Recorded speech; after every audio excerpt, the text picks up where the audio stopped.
discussion with my boyfriend if I should maybe not take this trip. Our names were said over like the terminal intercom. What the fuck is going on? They were literally just talking about death the whole time. Part of you even wonders if you deserve to have an opportunity like that. How did this happen?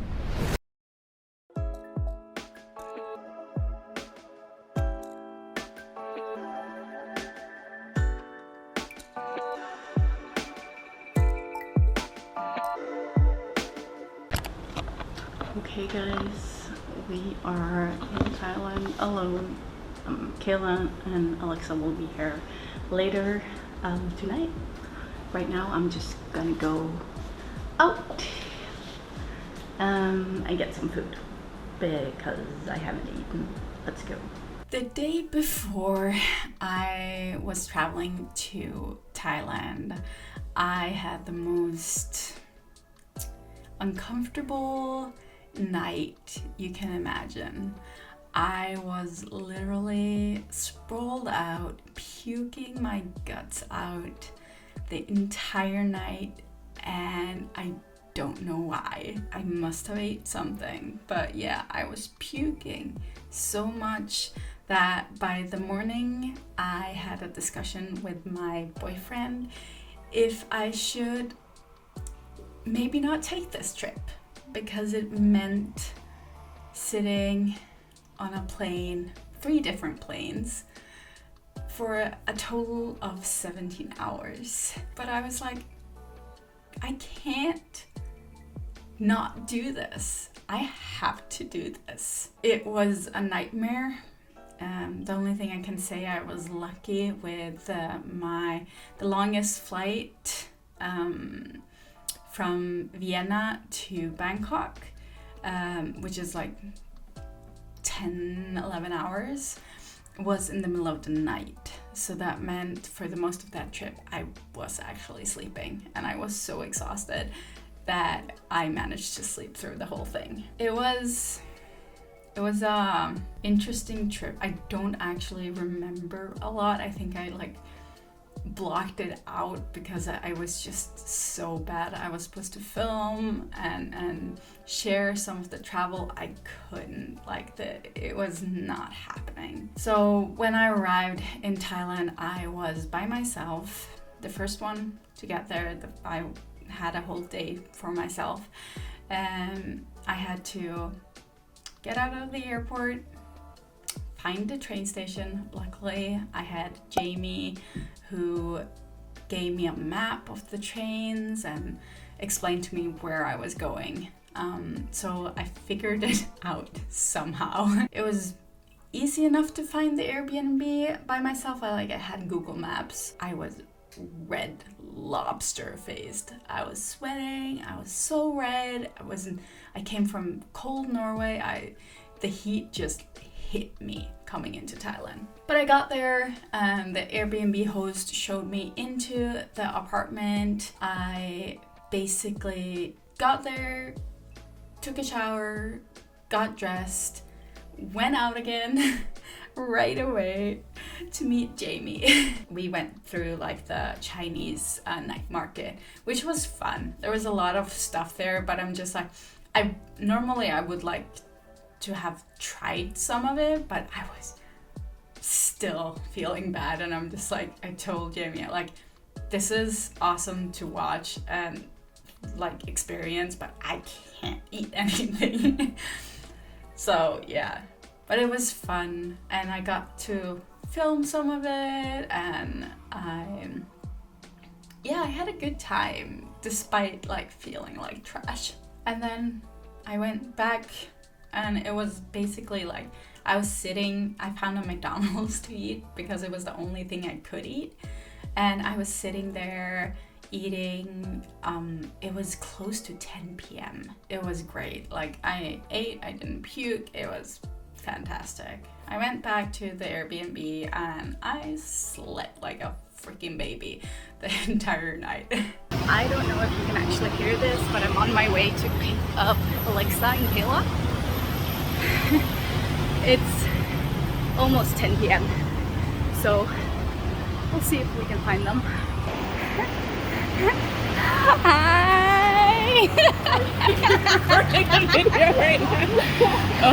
Of course! Hello.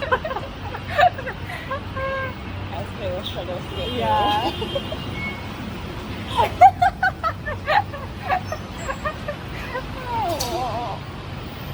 It's good to see you guys. I know you're tired, right?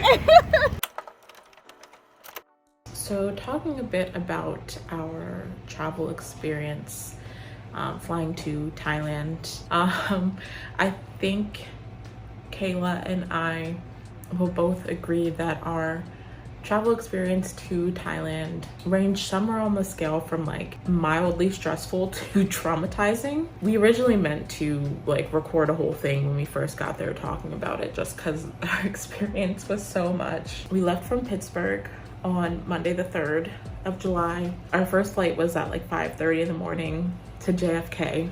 That flight was great.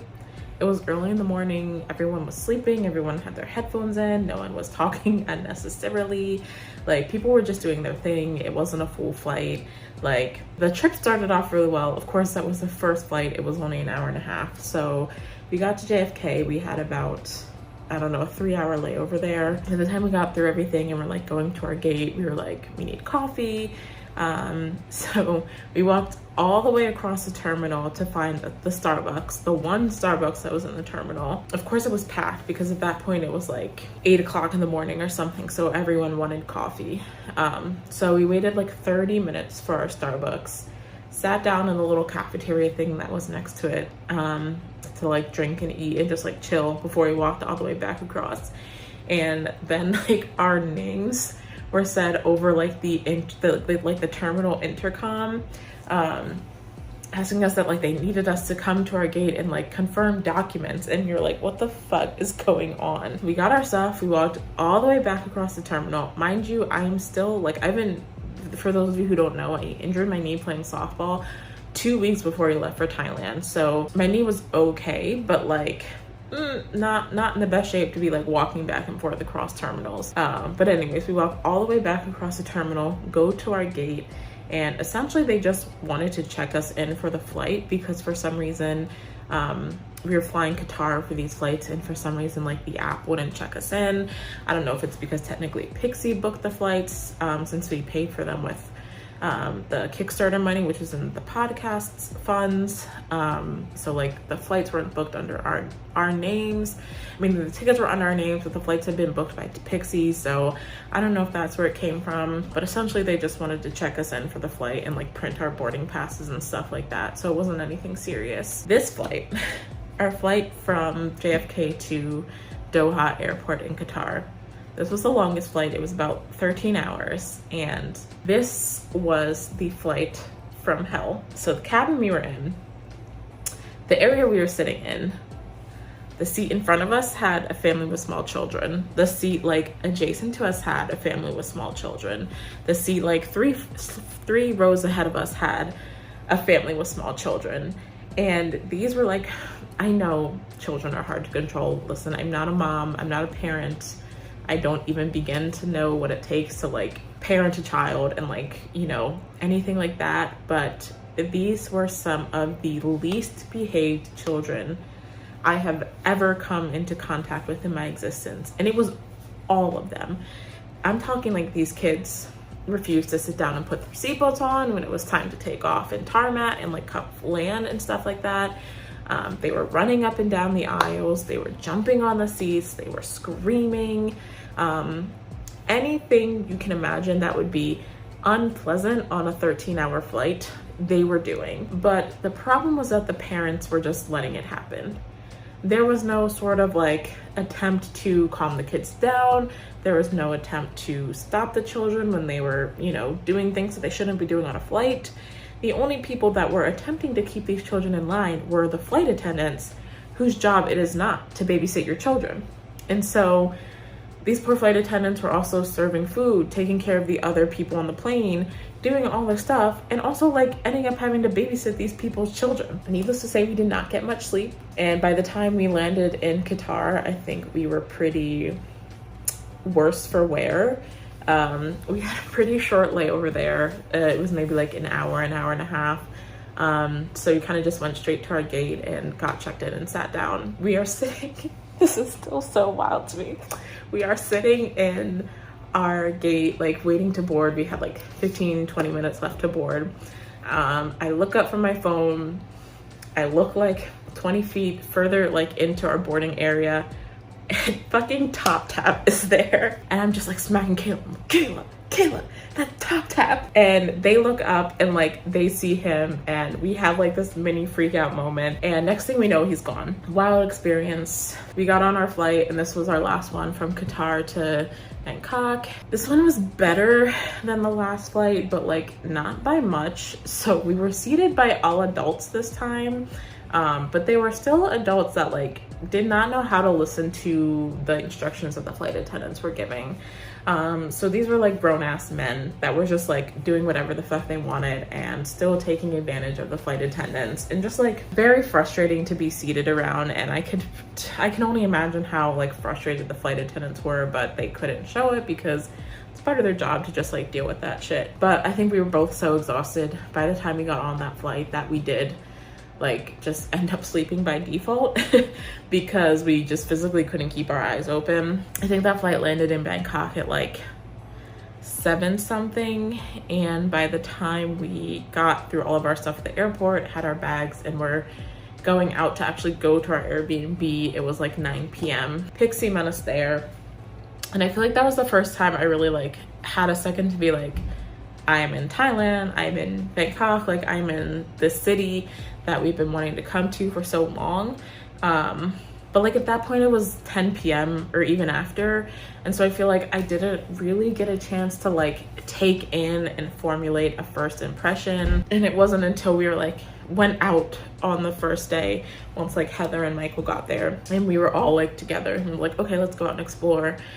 We went to True Digital Park, which was right near our Airbnb. And we got some food there, walked around, picked up some things we needed at Daiso. And I feel like that's kind of when I formulated like my first real impression of like being in Bangkok and like being in like this city and like being in this place that like until we were actually there didn't feel real that we were gonna be there. It just like I feel like the whole time I was there it just felt so surreal. What is that? I don't know what it is, but we're gonna try it. You have the most stuff, clearly. I do. So look at all the things to try. I would ask you what it is, but I don't think I have no idea. Lots of jelly, something, candied something, lots of caramelized stuff. I'm keen. Okay. So I flew from Sydney to Bangkok on a Tuesday. Now, we were meant to fly out at like 2:45 in the afternoon, but our flight got delayed. So we actually got delayed until 7 p.m, which meant that instead of arriving in Bangkok at like 10 p.m. at night, we arrived at 2 a.m. Amazing. While we were waiting to board our flight, like, I'm not a nervous flyer, but while we're waiting to board our plane, we were standing in front of these 2 old white men, literally talking about death. They were talking about like what can happen when a plane goes down and like what could happen and like all the submarine stuff and like all this pressure stuff, and like they were literally just talking about death the whole time. And like I said, I don't get anxious usually or anything like that, but like I swear to God, they would not stop talking about death, which made my brain just start to spiral. And I was just like, I am on this fucking flight for 10 hours. It's a budget airline. Like, so I started getting a bit anxious, and Michael could see that I was starting to get a bit agitated and anxious. And like I had my my noise cancelling headphones just like around my neck, and he was like, hey honey, like put those on, like it's going to be better, I'll put them on. So I literally put my noise cancelling headphones on and turned up the music so loud, so like I didn't have to listen to these men talk about fucking death. Like, who talks about death at that volume as you're getting onto a plane? seriously. But yeah, once we got there, we literally got off the plane and I was like, oh, it's quite warm, like I can feel it. Got into the airport, and it was like aircon, so it was fine, and that was fine. And then like going out from after like all of immigration, all of checked whatever, all of that, got our bags, walked out to get our grab taxi to take us to where we're staying, and literally was hit with like a wall of heat. And coming from like, it's all sunny and like it's kind of warm while I'm sitting in the car now, but like it's winter here in Australia. And so going from winter, like the day that we left, it was cold and rainy, and like there were clouds full of rain. It was cold and wet and windy and rainy. Going from that to Bangkok, which was even at like 2 a.m, 2:30 a.m, it was hot. Whew. So got in our grab taxi, the aircon was amazing. So by the time we got to the room, it was like 3:30 a.m, and you have to get up with a pass, like a card key pass thing, whatever. You've got to use that to get through the doors to get into the elevators up. And so I literally had to get like Pixie to either stay up or get up, whatever. She had to meet us at like 3:30 a.m. just to let us in. Oh my god, I feel so bad, but like it was the only way to get in to be able to go to sleep. So yeah, she was waiting for us at 3:30 a.m, which was really cute. And like it was so cool, yeah, seeing her in person. Like, so met Pixie first in person. It strangely didn't feel like anything. Like it was so weird. It was just like, oh hey bestie, like it didn't feel strange. And then when we in the morning when Kayla and Alexa woke up and like seeing them in person, that didn't feel strange either. Like it literally felt like seeing old friends. Like that was the first time that we saw each other outside of a computer screen, like, and it didn't feel odd. And like we were even saying, like, we're all sitting around the table and it's like, this doesn't feel odd, this feels normal. Such a strange experience, so surreal. Oh my god, speaking of surreal, just the entire trip felt so surreal. Like even just like the first day of being in Thailand, being together, literally just, yeah, being in Thailand, being together, we all had a moment of like, who are we? I'm still feeling that now, actually. I'm still feeling the who are we type of feeling. And like, yeah, anyway, traffic getting to the room was fine because it was like fucking middle of the night. Getting public transport was pretty good. I think at the first like couple of trains that we got, probably because of the time that we were going and we weren't like going during rush hour at the first day or two, it was fine. Like there was room, there were seats. The trains are air-conned, thank God. Like everything indoors is air-conned, which makes so much sense. Definitely next time I go, I'm probably going to utilize the scooters. Like the amount of scooters and bikes in Thailand. Like when I first got there and I saw them all, I was like, holy crap, how are there this many motorbikes on the road? Like this seems like excessive. And then when you are literally stuck in traffic in a taxi and you see all of these scooters go by in between the cars and all that sort of stuff, you're literally like, I get it now. Yep, okay, cool. So next time we go, I'm 100% utilizing those scooters, because we would be like, there was one day that we were meant to go, like, I think it was only meant to be technically like a 30-minute car ride. It took an hour and 10 minutes to get there because of fucking traffic. Holy crap, traffic is a lot in Thailand, especially in Bangkok. Yeah. I don't know what else to say for the first, like for the travel and the first couple of days, I guess. I literally don't remember what we did.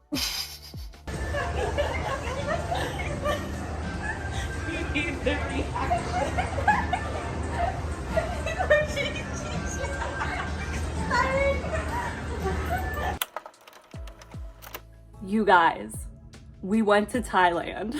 And let me tell you, it was such a journey to get there. Not even just physically, but mentally as well. I was lucky enough to be able to fly with Alexa, which eased so much of my traveling anxiety. Of course, I was still like, I don't know if I could do this. But having someone there to make sure that I don't go internationally missing was great. So my traveling actually started a day early because I live in Virginia, and the plan was to fly to Pittsburgh so that I can inevitably fly out of Pittsburgh with Alexa. Ironically, that was the one part of this whole travel experience that I was like, this will be kind of fun. Like I don't really get out of the house. Unfortunately, there ended up being quite the mechanical delay with my plane, and I had so much anxiety the night before because I happened to be scrolling on TikTok, as you do, and I kept getting so many TikToks of people whose flights were being canceled and delayed left and right. And I was like, Lord, to the universe, to the moon and stars, do not let me get canceled on. And then I have like no way of getting to Pittsburgh. Long story short, despite it taking a little bit longer for me to get to Pittsburgh, I successfully did, bad weather and all. And at that point, I was kind of like, well, let me take a breather. And I'm not gonna get into the nitty gritty of, oh God, I'm just reflecting on it now. I'm not gonna get into the nitty gritty of how horrid of a time Alexa and I had on our multiple flights, but it was really hard. And by the time we got there, I think we were both just so jet lagged, but also just so mentally drained. I know that Alexa and I are both on the introverted side, so even just being around so many people in airports and planes for like 26 hours to get there was a lot. And by the time we arrived, I think it was just like, okay, let's have a day of rest. But when it comes to LoveCast, is there ever really a day of rest? No. We're always up to some shit. More so than the journey there, I really want to share my first impressions of landing in Bangkok and then waking up that first day. It was surreal. And I think it's very possible that surreal is a word that you're gonna hear a lot from the team, because that's what it is. For me especially, it was like an out of body thing almost, maybe even an imposter syndrome thing, because I just kept thinking about where I started and where we all started in BL content creation, and I just couldn't believe that all of that had brought us to this point. And maybe I'll get more into that in a future vlog, but it was just really cool but humbling at the same time. Like, we are here and we're going to sit in a studio and interview BL actors, and we're gonna go out and do activities with BL actors, and it's just so wild. Part of you even wonders if you deserve to have an opportunity like that, because it's just something that it's not an everyday occurrence, you know? And there are so many people who do BL content creation. How did we specifically, like how did us, this group of people, how did this happen? But I don't want to make this clip super long by rambling on, mostly because I'm the one editing these vlogs and I do not want to perceive myself for that amount of time. But I really hope you enjoy this vlog of our first couple days together in Bangkok. It was truly like a group of old friends getting back together and just having so much fun, loving this one thing that we love so much. It's kind of beautiful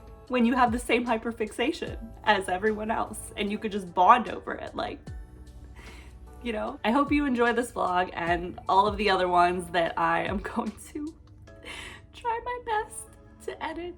Please bear with me. Okay, thank you. Bye. Everyone's on quarantine. Oh. Look at the beautiful sky. It's very aesthetically pleasing. Oh, someone else is aesthetically pleasing. Get your phone lights out. will do. Oh, they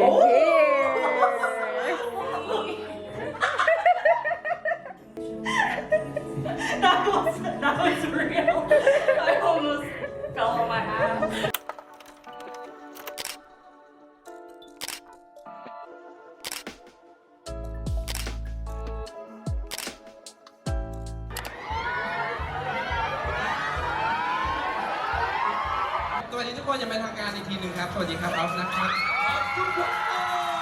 Seriously, we might pass out.